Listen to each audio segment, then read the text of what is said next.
It's just hard. It's hard to stop fighting. It's hard because it's the thing that also saved me. And that's what forgiveness is, right? It's really just you got to let go of coping mechanisms, and you got to let go of things that got you there. Even with alcoholism, like when I got sober, there was still a part of me that I miss that like kept me alive. Functioning. Functioning. Functioning. Functioning. Functioning. Functioning. Examples of functioning. Navigational sensors aren't functioning. Glad to see you still fully functioning.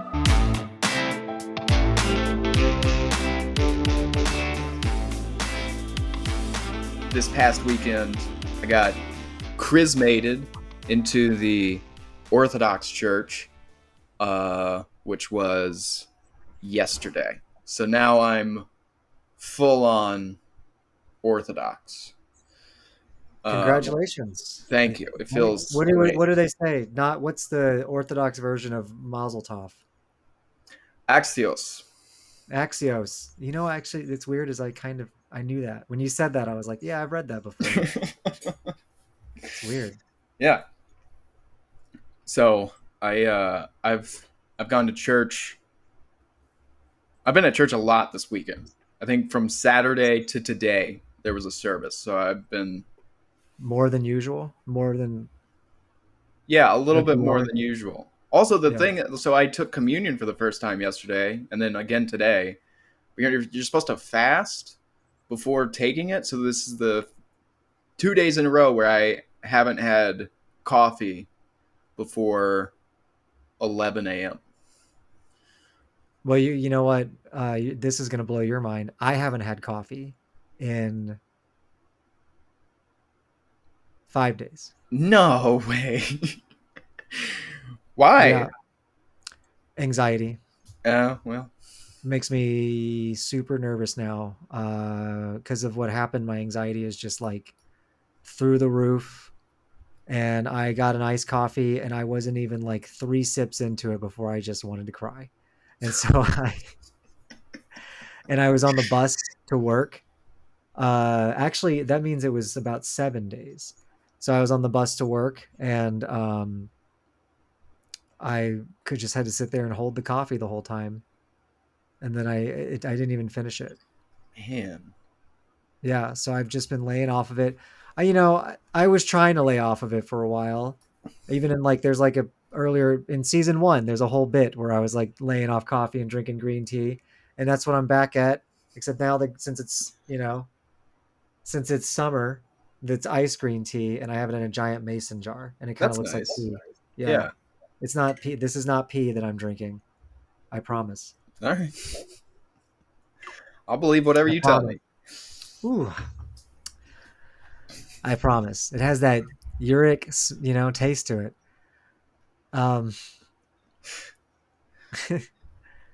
Well, speaking of this, so I also haven't gotten high in like 5 days, I think.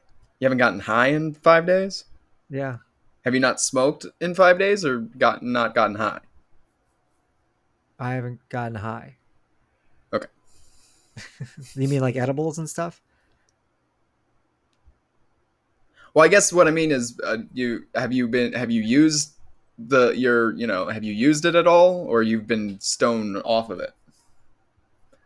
Stoned off of it instead of stoned on it. That's fun. Isn't that fun? Yeah, we have fun here sometimes.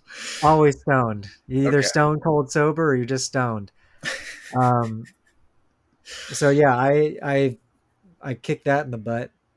I'm trying to, and I think I'm gonna stay off coffee, man. My buddy Walter, he has really bad anxiety, and he doesn't drink coffee or smoke weed for the very same reason. And that I get it now. I used to be like, oh, you know what? When you get anxiety on weed, what you do is you smoke more weed. But now I get it because I don't get higher. I just start crying. And so I guess the reason I was saying that is because I didn't have the capacity to cry. So now that I have the capacity to cry, I'm like, oh shit, this is what you guys are talking about.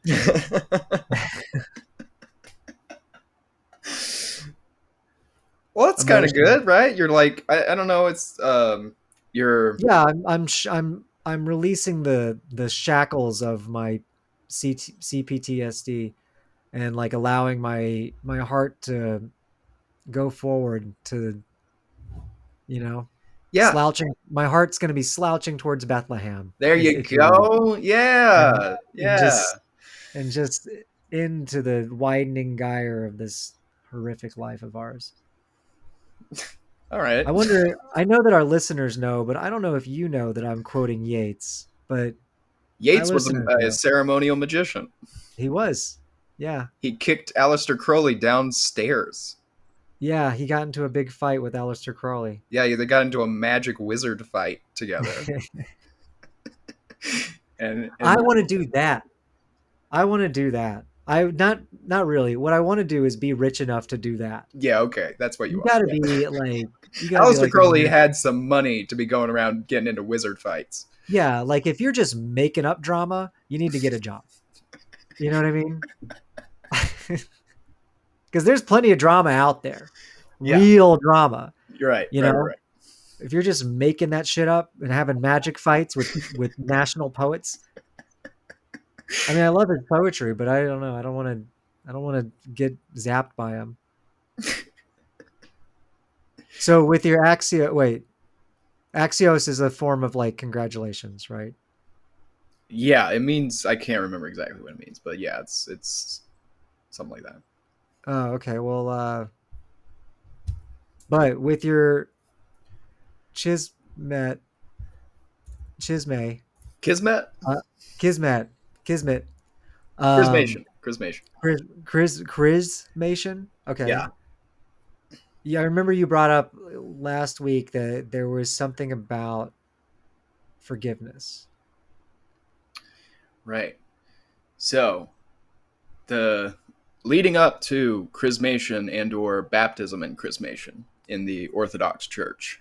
Uh, and I don't know if it's the same process in Roman Catholicism, but before I got chrismated, which I was chrismated on this yesterday on Sunday, which was the Sunday of Pentecost.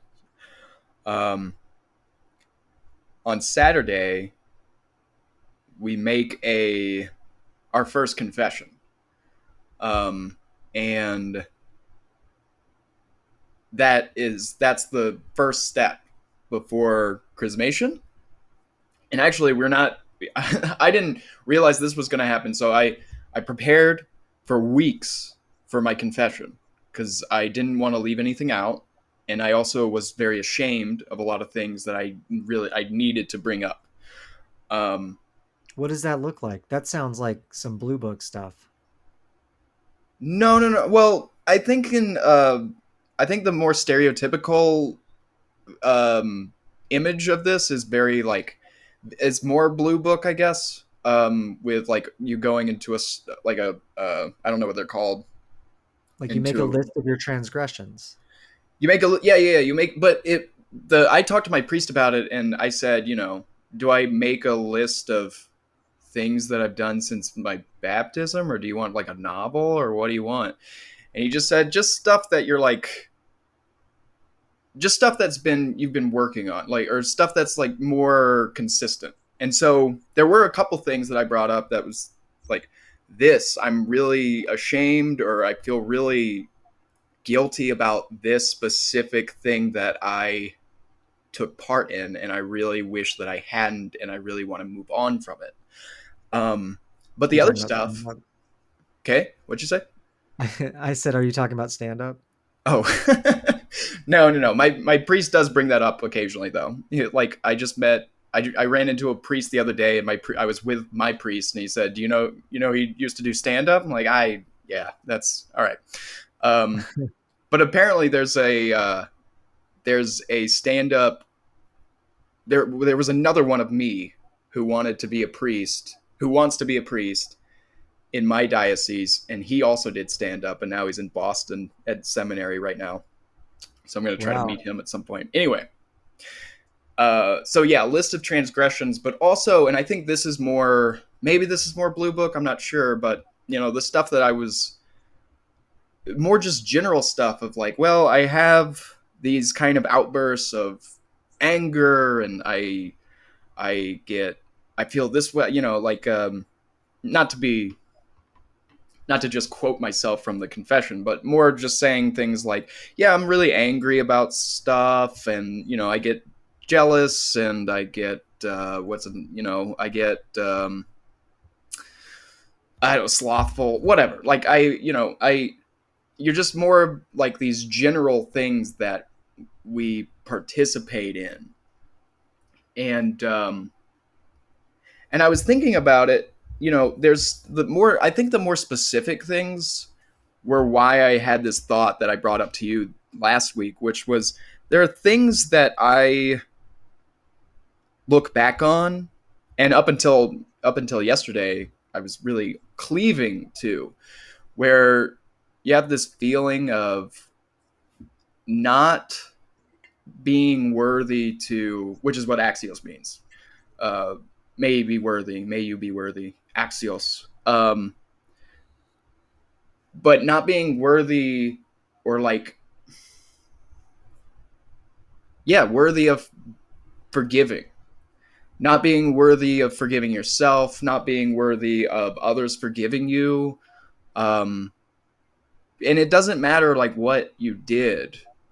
That doesn't matter. It's about how you look at yourself and wondering if there is a way to actually move on. And I feel like that might be a place where I get stuck in that kind of cyclical thinking of,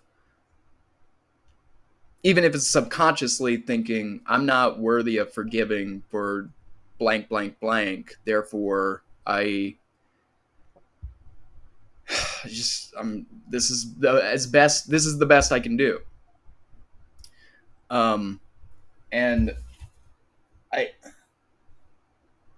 and, hate how and relevant. I hate how relevant this topic is to me right now. well, okay. And I Well, mean, let me just say that maybe this will resonate with you, because this is how I was, again, like up until the mystery of confession is what it's called. Um, ooh, I love that novel. because I wasn't absolved of my sins until yesterday, but I made my confession on Saturday, so I was in this weird angsty place because I couldn't actually be absolved because I wasn't Orthodox yet.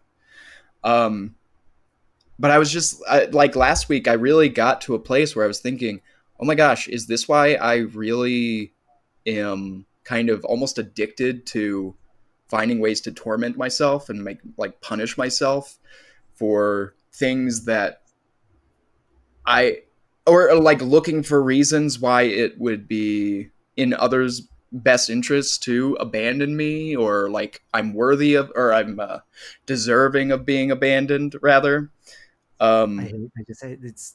I. This has been the topic of the day with several people today, oh, okay. Well, including you, including my therapist, including my friend Diana, in regards to what I'm dealing with. So I'm just kind of like, I'm fascinated at the serendipity of it all, and I'm also just sort of like, can you guys just shut up about it for a second? Like I'm just well, I will. no. I'll Let's kind of. dive in. This is great. It's already on fresh on my mind, and we got to do it. Yeah, no, this is good. I want to. I'll wrap up some of my. No, no, keep going. I'm interrupting you. Ramble on. Well, Make you're that fine. I want to. talk. I guess it's interesting that this has been your kind of like the theme of the day, because it's been such a like rock in my shoe for the past month, it seems, and I just keep getting. I found myself getting really like more sour by the day, because you just get into this introspective look at yourself, and I even wrote to myself like, do I believe in God's mercy, or do I want to believe in God's mercy? Like, do I want to even believe that it's possible to be forgiven? Um, and like other things. Oh, this I think this is more my angsty feeling, but like, is it really worth like? Do you believe that you deserve condemnation? Almost to the point of, do you deserve damnation? Which that kind of word has too much of the like Western guilt in it. It's different in Orthodoxy, but it's just been on my mind of like, why do I keep?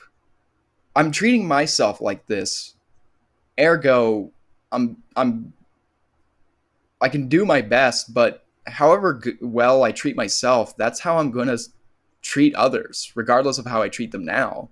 If I keep allowing myself to treat myself like this, like I'm not worth forgiving, then how am I going to forgive others? How am I going to be in community? How am I going to be in relationship if all I see when I look in the mirror is someone that's not worth love or mercy or compassion? Um, and I think that this is why a belief system is nice. I'm not saying that my Orthodox Christianity is stemming from a psychological need, but rather it's it's really worthwhile having an idea of a compassionate God who you can become more like, because that's what we're here to do. Um, and so to become more like God, the God of Orthodox Christianity, the Trinitarian God who is merciful, loving, compassionate, to become more like him is to take on those qualities, and not just for ourselves, but for others. So, and that's really what it's about. It's not about it's not, it doesn't start and stop with me. It's about this being, I'm becoming more of a vessel through which God's light and mercy and compassion can flow.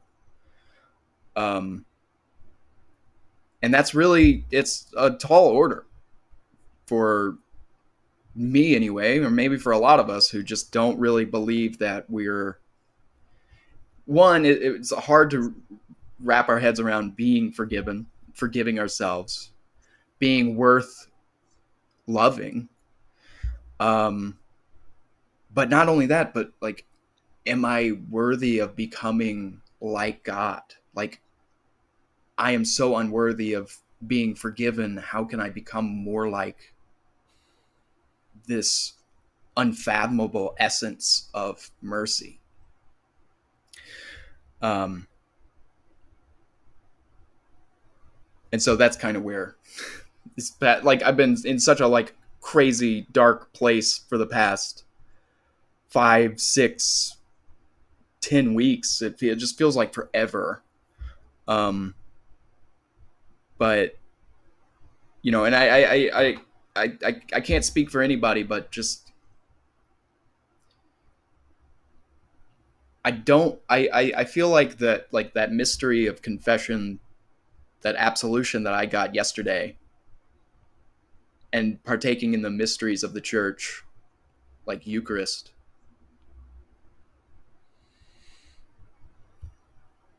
that helped in a big way, because I remember the priest, he said something that caught me, which was something like, he said this twice. He said this in the confession, and then just kind of him and I were just talking, and he said something like, "Don't be anxious about this because it's already forgotten. Don't it God's forgotten it, and therefore you need to forget it." Um, and then he also, like, it was helpful for him to put a human element to it, where he said, like, "You need to forget this because I'm gonna forget it." And like, we're all in this moment together where we're forgetting what you brought here, and that's why you brought it, so that it can be alleviated, it can be unburdened from you, it can be forgotten. um because I mean, if we hold on to the past, that's all we're gonna know. That's the where we're gonna be, and we can't move forward. Yeah, I know. Yes, I do know. Yeah.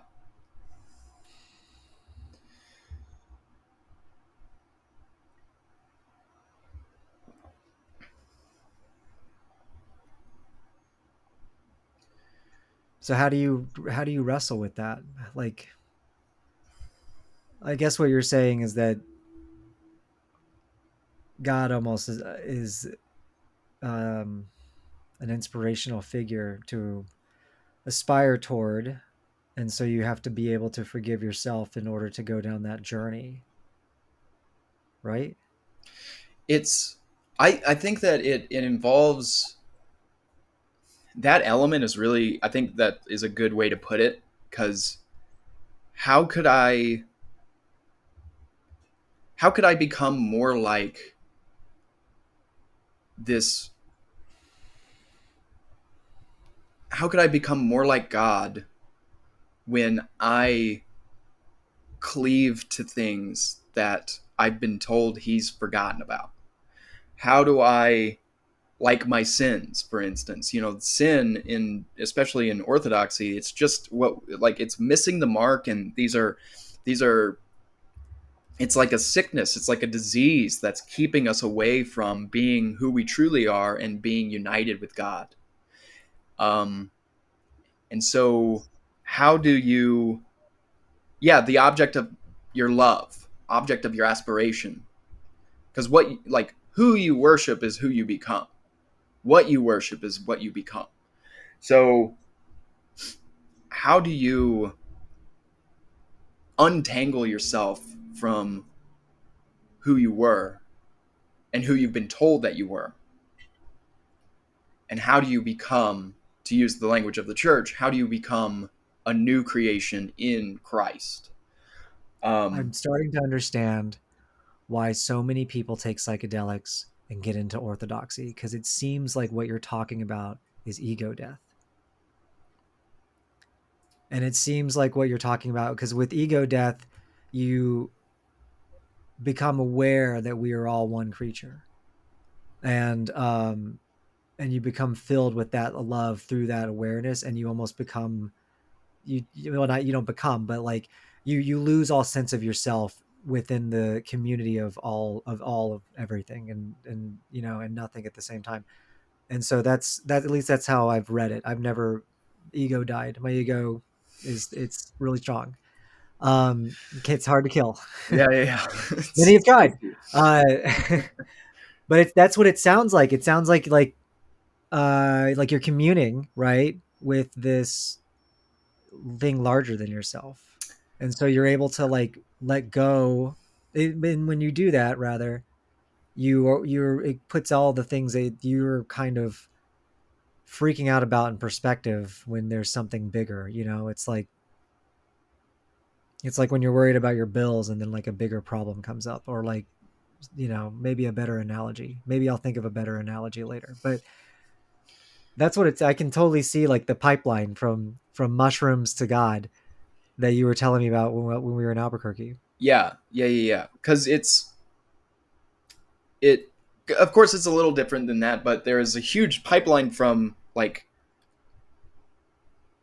Well, yours seems a little bit more like you earned it, because it's like, I think of well, it. I think a lot about this story. Speaking of earn it, I think a lot about this story that I read a long time ago, about Jack Kerouac, mhm, who was a famous American writer. He was a beat writer. He was like the beat writer, and mhm, he also loved Zen Buddhism, mm, and he was also super Catholic. Um, and he would meditate all the time. And he wrote this book called Dharma Bums, where he was just kind of like hoboing around America and meditating. And he also wrote On the Road, like, which a lot of people know about. But he was really active in the 50s. And then in the 60s, he dropped off because he went home to take care of his mom and he started drinking a lot. So famous alcoholic Jack Kerouac, it actually killed him in his 40s, died in 47 when he was 47. Um, hmm. and he said that some hippies had came to his door and was like tripping on acid. And I want to say it might have even been someone a part of like Ken Kesey's group, which Oh, was the Kool-Aid acid test yeah. stuff, right? Like, they used to ride around in that Day Glow bus and just like drop acid all the time, and it was, everyone freaked out and stuff. Um, and they came to her door, and he like they're like, we understand. And he like slammed the door in the face because in his mind, they didn't earn it. It wasn't like a clean get. It Right. was like it wasn't like, it was like done through technology and chemicals, and that Right. really bothered him. So it's like that, but it's not like that. It's kind of what I'm getting at. It's kind of like, you know, I think to maybe I was about bridge to come up with another shitty analogy. I don't know. to bridge that gap between like ego death or even Buddhism to this kind of more mystical Christianity of the Orthodox faith. Like you're forgetting your fallen self and you're stepping into what in Scripture calls like putting off the old man and putting on Christ. And so we're moving out of our fallen self. We're forgetting that self, uh, and we're becoming, servants to the world, because that's who Christ was. He served others, and so looking at it that way, and also, when you enter into the church, you're entering into the mystical body of Christ, which is there's a need to take care of your brethren, who are all your these are all your siblings basically. And there's a real need and want for you yourself to take care of what you need to take care of, within yourself, which is, sin, obstacles for the light that's within you, that's indwelling, because we're all part of this body, and all the whole body needs to be healthy. Otherwise, one like something in your arm is affecting something in your leg, and that's affecting something in your hips, and all of it. It's the Yeah. same kind of idea. And so Yeah. you want to take care of yourself so that you can take care of others. Um, Yes. and That's the that's yeah. We use that rule in improv. I'm not even kidding. At Annoyance Theater, that's like their whole mythos. Take care of Is that yourself the first. airplane rule? Put on Yeah. your oxygen mask first. Yeah. Yeah. Yeah. But it's like that's how even in performance, it's like you come up with your character, and then someone else will come up with another character, and then you guys interact. But so a lot of people will like instead fall into like almost a people pleasing, and they're just like reacting to whatever the other person is doing. Right. And they're like, so the whole philosophy behind Annoyance Theater is take care of yourself first. Yeah. Yeah. It's kind of the same mentality, because what does the St. Paul say? Like, attend to your own salvation with fear and trembling. So we're all like, our prayer rule is our prayer rule. I can't save you. I can't carry your cross. I can help you with your burdens, but I can't save someone who's drowning unless I can stand on my own 2 feet. Yeah. So, and the monks, the desert fathers and mothers talk about this. Like, you can't lead someone to honey unless you've tasted honey. Otherwise, it's just the blind leading the blind. So, Yeah. Yeah. That's, I've been dealing a lot with that kind of stuff as well. Although I don't have as many, like, I don't have any desert fathers or anything like that. What is that? What's a desert father? the desert fathers and mothers were the first like Christian monastics who wandered into the deserts of Egypt and stuff to go battle demons. Okay. Well, that is a Netflix show that I cannot wait to come out. But I've been dealing with a lot of that kind of stuff because I have been struggling um, with forgiving myself. Mm. And I also think that like some of the things that I've been going through have revealed a lot about what I need to work on about myself. And I don't, I, at first I thought it was like in stressful situations, but I think that this is like an everyday thing. And it's regarding forgiveness, but also loving for other people. And I'm still trying to process it because it's like, it's very difficult to love yourself when you were raised to be not like you were raised by someone who didn't really like treat you, show you how to love, right? Yeah. Like I don't know how to do it. Like you just said, you can't show someone to honey if you've never tasted honey. Right. And I have this like hole inside of me that has always been there. And I realized today or yesterday that I've been grieving ever since I was a kid, Mm. because I've just been sad, and that's like what led to everything. Like I wrote my first poem because I was really just like mad at what was going on in my life, and I was so frustrated, and like I had this like burst of energy, and I realized that I've just been grieving. Like I got into poetry, which is definitely like a tactic of grief. Mm. I've struggled with concentration my whole life, which is a symptom of grief. I've I've struggled with depression, alcoholism, all of these things can't fill this fucking hole, man. And I thought that I was getting there, and then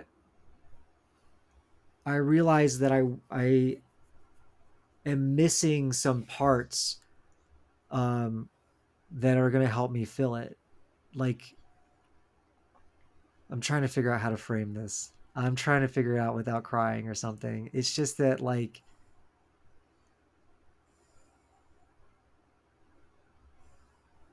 I have a hard time making space, I think, for other people. And I think that's a reaction to my abuse. Mm. Or I wasn't or it may not, maybe not even a reaction. It's maybe something that was like taught to me.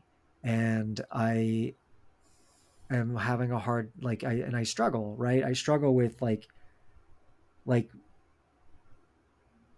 if someone cries in front of me, my immediate reaction is to not trust it. Mm. And so I'm really bad at like helping people who are crying, because I am like I have to force myself and my body to like be like, no, this is legitimate emotion. Yeah. Um and that's because of experiences I've had in the past when I that was imprinted on me in such a young age that like I think it's like I go about life a little bit too callously, even though I give off this impression that I don't. Mm. And I'm also super hard on myself, which Mm. is why I'm super hard on other people. Yeah. I was talking to my therapist, and she was like, she asked me like she was like, you need to find a way to accept that hole. Mm. And I was like, I don't know how to do that. What does that even mean? What does that even look like? What is that? And she's like, well, you have to learn how to love yourself. And I was like, what the fuck does that mean? Like, what does that look like? Right? Like, but like, I came to this realization that like, I don't know, I've never been able to love myself because I've spent my whole life fighting. So I know Mm. how to fight. So that's how I love myself, is by fighting. And I mean, literally, I fight now for like for fun, for jujitsu, Right. and I love it, and I love it. But like, I also I every like I fight in relationships, I fight in friendships, I fight at work. I get into these confrontations, and sometimes the confrontations seem very normal to me, and other people are real freaked out about it. And they're like, and it's like I come off really intense, and I don't mean to, Mm-hmm. but it's all I know how to do. And I don't even realize it until much later that maybe I'm making like these impressions that are wild. And that's because I don't understand how to love myself. And then she goes, well, what do you like about talking to me? And I was like, well, because I can do all that stuff and freak out and like get angry and like and all of that. And I know that you won't like just walk away or throw me out or anything or abandon me, which I you mentioned abandonment earlier. Like that's a huge thing for me. Um and she was like, that's because I care about you. That's a form of love. I'm Mm. making space for you to freak out and I don't take it personally. And I was like, fuck, I don't do that. Mm. People do that for me, but I don't know if I actually do that. I try, but I think, you know, I think one of the main reasons why I struggle, especially with romantic relationships, is because there's a limit where when someone needs my empathy on a in a loving way, I don't know how to do it because I don't love myself. Mm-hmm. And I'm hard on myself about it, but like I feel like we talked about this in season 1, like oh, motivation out of spite. Yeah, yeah, Yeah, like yeah. I still don't know what that looks like. I'm 38 years old. I've 10 years ago I made $12,000 and now I make like six figures, which isn't a big deal because of inflation, but still, Mm. still I slept in my car, and now I'm like buying a condo. And I did that because I know how to fight and I fought for myself and I fought to like stay alive. And I fought because I wanted a world where I can live and I didn't need to fight anymore, where I could find love, but I can't find love. It's like a catch 22 or something. I don't know. But yeah, it's definitely on my mind because it seems like I like literally when you called, I googled how to love yourself. I was reading an article and it's like practice forgive yourself. Be patient with yourself. Don't compare yourself to others. Don't expect others to make you happy. Practice positive self-talk. That's another one. What? Positive self-talk? Sometimes I do that, I guess. But like, have you seen that there's like a meme that's going around that's like it says like therapist is like be kind to yourself and then it says my brain, yeah, be kind to yourself, you fucking idiot. It's like it feels like that, you know? Yeah. It's like this thing where the very symptom of what I'm trying to cure is preventing me from curing it because it's sort of like the trap of loneliness and the trap of this thing is that like you can't find someone to show you the honey Right. if you can't find it yourself because that person's going to walk away because you can't be with that person if you don't love yourself. But if you don't love yourself, then that person won't show you how to love yourself. And then the love, you get it? You get what I'm saying? So I ordered All About Love by Bell Hooks. I'm waiting for it to be here tomorrow morning. So that'll be probably next podcast. Because that's about like more of a bigger love and like holding space and like compassion and things like that. So at least that's what the synopsis said. I haven't read it yet. Yeah. Um but it is like am I worthy of forgiveness, right? Or do I even want to believe that I'm worth forgiveness? It's such an odd concept to me because it's just like I didn't even know that was an option. That was like one time we were doing stand up and someone said time out in the middle of their set and then like paused. And I was like, I didn't know that. I didn't know we could do that. I didn't read that in the rule book. What did they do? What did they like? Look at their Look at the notes. phone. They were looking for their next set. Time out. You know what? By the Time out. way, when I was hosting at the Skull one time, LeVar, I think it was LeVar Walker, who was on stage. He had like a 15-minute set, and he paused halfway through and he said, "You know what, guys?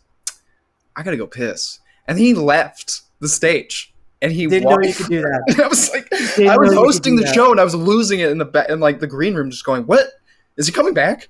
What's going on?" What did you do? I didn't do anything. I just waited until he came back. All the Was it an comics. empty stage for one full bladder's worth? He left the stage for a minute. And I was standing in the back with the other comics going, "Do I go out there? What do I do?" And everyone was going, "We've never seen this before. I have no idea what you're supposed to do." Well, that's how I feel about like basic interactions that everyone else has and I don't because of my CPTSD. And like and you know, you look around and it's just like how are they getting it? And it's just like I don't know.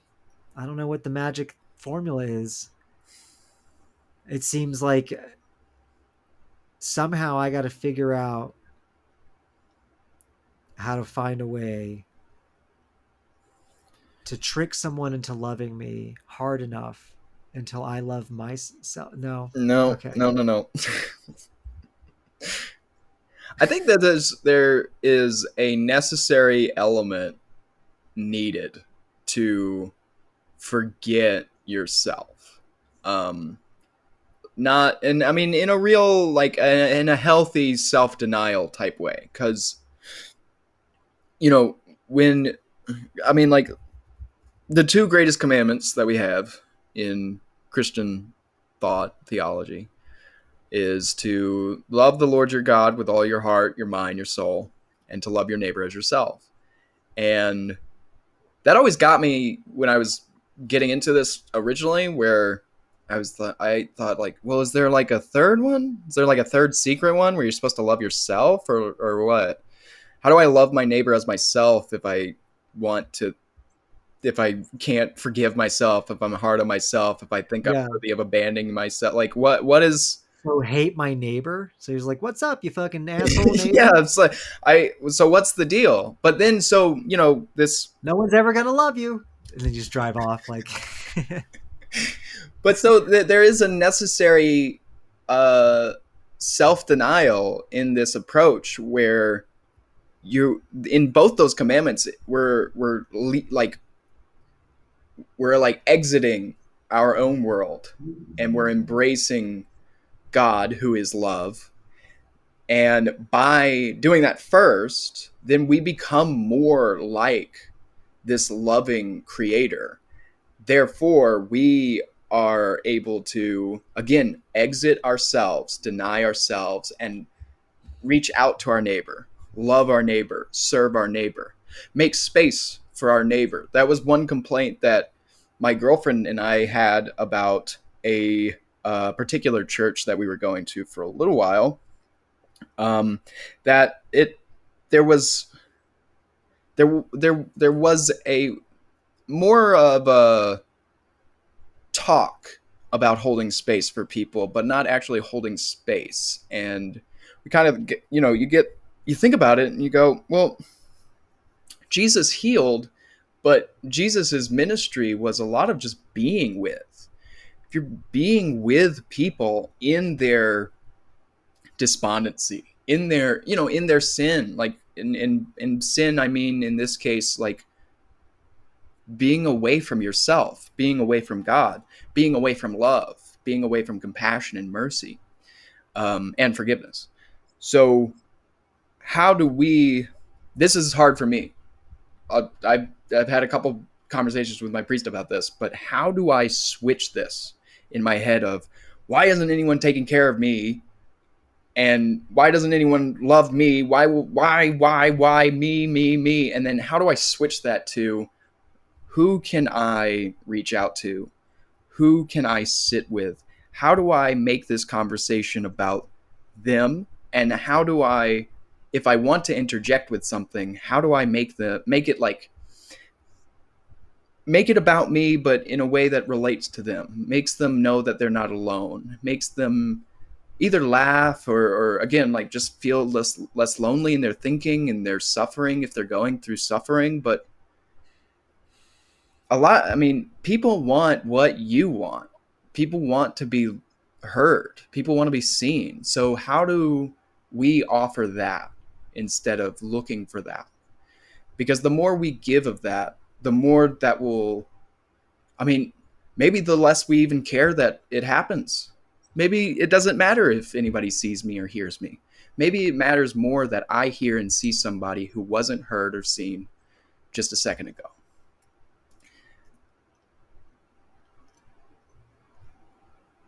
Yeah, I hear what you're saying. And that's hard because, like, I'll say that and that feels really happy go feely and stuff. And then, 5 seconds later, I'll go, but why won't someone tell me they love me every second and show me? Why isn't why? Like There's a little bit there where I'm just like I get the same feeling sometimes when I'm mentoring like new creatives at work. Like no one mentored me. Where's my mentor? Like if I'm gonna go right. and like help my neighbor, there's a part of me that's like, well, who the fuck's gonna help me, man? Like I need help, and then it's gotta be me, and I gotta help myself, and that's difficult and like hard because there's all of these things hanging up in my head that's stopping me from doing that, and it's like brings you right back to that place. And honestly, I wonder if that's the case, right? You just keep doing it until it does come back to you. That's It's like building community. Like you to build community, you have to just like say hello to everybody you meet, and yeah. eventually someone will say hello back to you, and then you do it consistently, and then you make friends. Like It's not like pushing a boulder uphill. It's not like the myth of Sisyphus, like where it eventually someone will smile and there will be some relational need met, but for two people, for you and the other. Um, but the pushing the boulder, it feels like it's slogging forever until it happens. Then it all happens at once. But there's nothing worth achieving that isn't worth struggling and striving for. Really yeah, attending to. yeah. It's interesting you talk about the boulder because I brought that up in therapy too. Because it just I was thinking like it shouldn't be this hard. Finding someone to care about me, it seems way easy for everyone else, and it's so difficult for me. And like it seems like I'm doing something wrong, and I just think it shouldn't be this hard, you know? And so I think it's like, and that's when my therapist was talking about like making space and like and showing more compassion for myself and like learning to love myself. And that's the issue, is like you were saying, it's not pushing the boulder up the hill, but the only thing I know how to do is fight, which is the equivalent of pushing a boulder up the hill. And so it's like that's why it's hard, is because I I'm just not imagine doing you pushing a boulder up the hill. You finally get it. one person to smile at you, and you like beat them up for some reason, just because Made it. you're like in that headspace of no, everybody's an enemy. Kinda, yeah. That's kind of what happens. Yeah, Honestly, that's CPTSD in a nutshell, right there. Is you're yeah, just like working really hard to not do the thing that you end up doing. It's like a reactive dog who's trying not to bite you. It's like yeah. you know, it's it's for the longest time I always felt like that there was something about me that just I was not seeing, Hmm. and and everyone and like me and like I felt like, oh, no one is spending enough time with me to help me figure this out, because it's like these really weird nuanced things. And um and I think that's really what it is that I got to find a way to like really take care of myself like I would someone else, and let go of the boulder. Yeah. It's just hard. It's hard to stop fighting. It's hard because it's the thing that also saved me. And that's what forgiveness is, right? It's really just you got to let go of coping mechanisms, and you got to let go of things that got you there.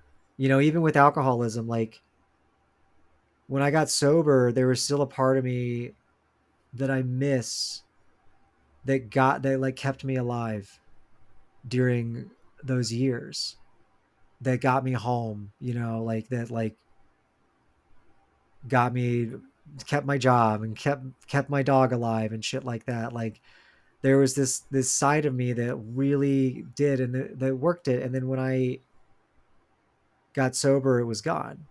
Like he left. And I guess that's kind of like taking the old man off. What was it? Putting Taking off the the old man, yeah. Putting off the old man. Well, yeah, you brought up, yeah, that's a good point because it's, you developed a life raft. You got into a life raft and it helped you. And Yeah. you got out of this, sinking ship, whatever it was. It helped get through childhood, it helped get through teen years, it helped get through whatever period, and it was smart. It was smart to get in the life raft. And now at a certain point, you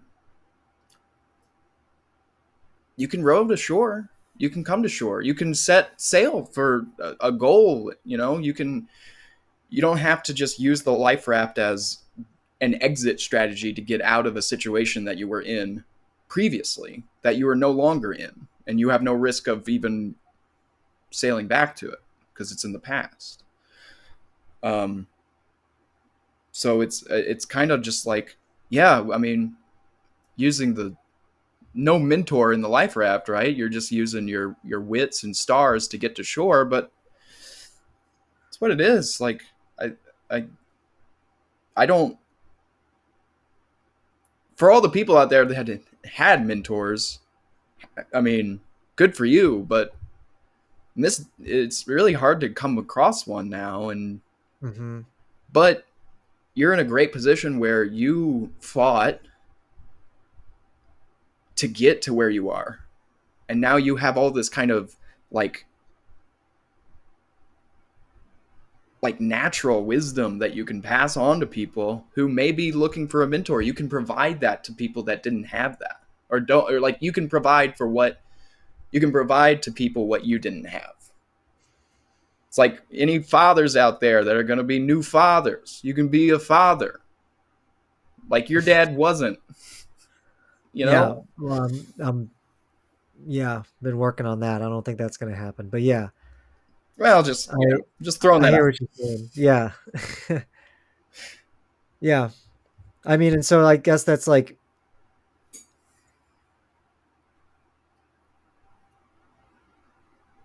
that's what absolution from your kismet. Wait, Krishnat? Man, I am never going to know how to say that word.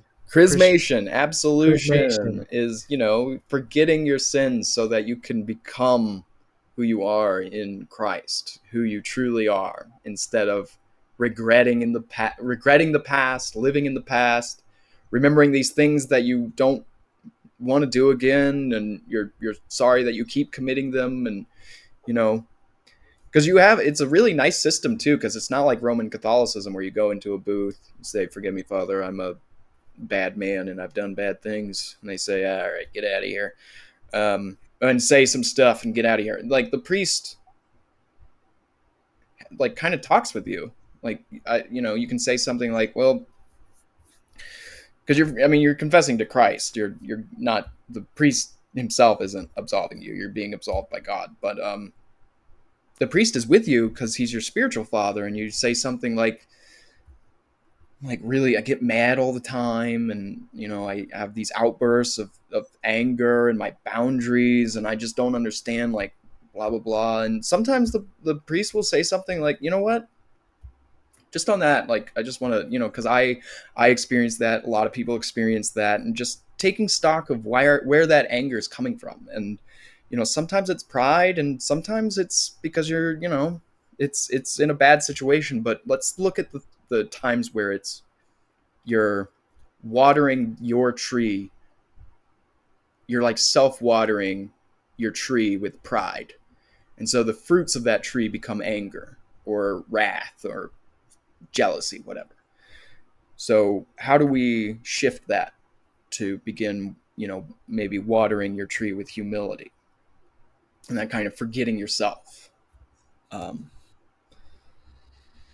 Because, I mean, this is very Christian, but the main 2 points of contact for us is repentance and humility. Um, Turning away from our old ways and then forgetting those old ways and stepping into acts of service and stepping into compassion for others. My yoga teacher had a mantra the other day. Asia, Asia. Everyone on the podcast, all two people Everybody know loves Asia. Asia. It was like dissolve, allow it was like give yourself permission to dissolve into uncertainty. Mm, Something like that. I like that. Yeah. Yeah, I've been thinking about that a lot. Because that's what like your past self is basically just your nervous system trying to protect itself. Like it's trauma, it's everything that's coming, it's the accumulation of your experiences doing what it can to make sure you don't get hurt again, but at the same time it's kind of throwing out the baby with the bathwater because it's also preventing you from loving again, or it's like based in fear or in anger or something. And so it seems like the only way to do that is to just allow it to wash over you. Surrender. Yeah. Surrender. Yep. Fucking hate that shit. Tap out, I guess. Yeah. What if we made this entire season about love and the just different aspects of forgiveness, loving ourselves, loving others, compassion, all of that. That's great. Every week we got together and we just talked about a new aspect of it or something. Yeah, that sounds great. All right. Well, buckle up. Functionerinos. What Functioneers. Functioneers. functionerinos? I don't know. It's either functionerinos or functioneers. I Buckle like up. functioneers because it's you're like in an amusement park or something. I like it too. We'll keep it. I was gonna try to do a poll at the end of the podcast, but yeah, let's do it like that. Functioneers. Buckle up, functioneers. This season's all about love. Um anyways, thanks for listening. And yeah, take care of yourself, love yourself, Forgive love the yourself. people around. Forgive yourself. Listen to the people that tell you to take care of yourself.